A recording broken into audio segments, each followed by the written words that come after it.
Welcome to the Knock-On Effect, the rugby show where we say what the pundits won't. The URC have taken over the Champions Cup. We've seen all the highs and all the lows from the first two rounds. In today's video, we'll be ranking every URC team's start to the competition. Let's get stuck in.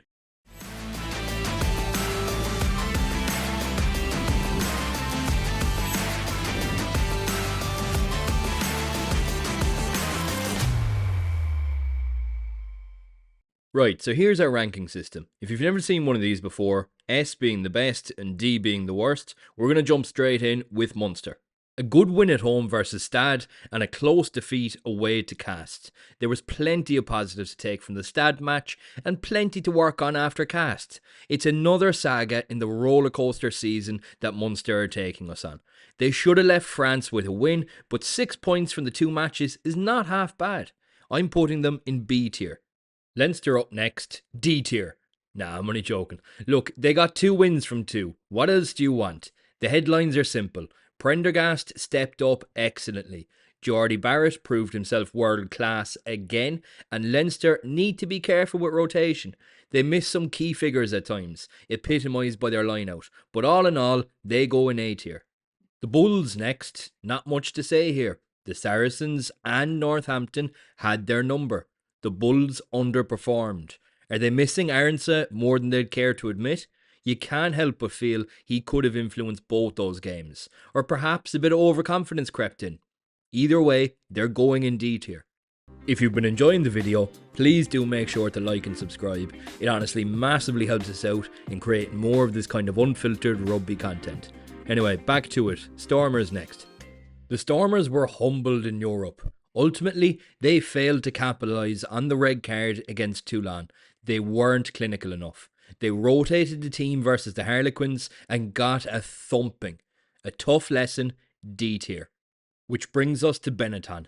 2 very different matches. A 28-0 loss away to Clermont. A humbling moment of their own. But they picked themselves up, dusted off the loss, and turned around and beat Premiership leaders Bath 22-21 in a thriller of a match. This is why I say the URC is the best league in world rugby. The ability to upset. Fair fucks to you, Benetton, straight to the top of the list. Now to the Ulster men.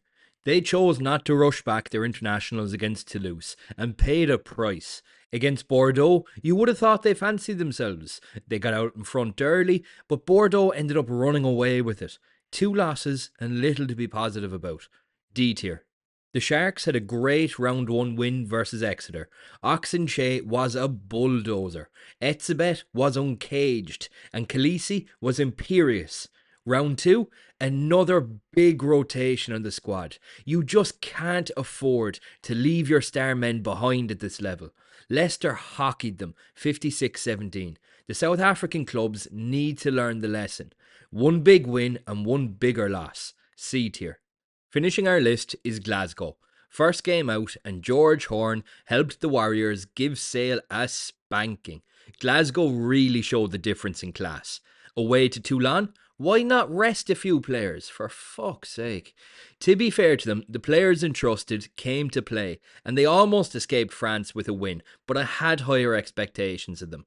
1 win and 1 agonisingly close loss, B tier. That wraps up our rankings. Let us know what you change in the comments below.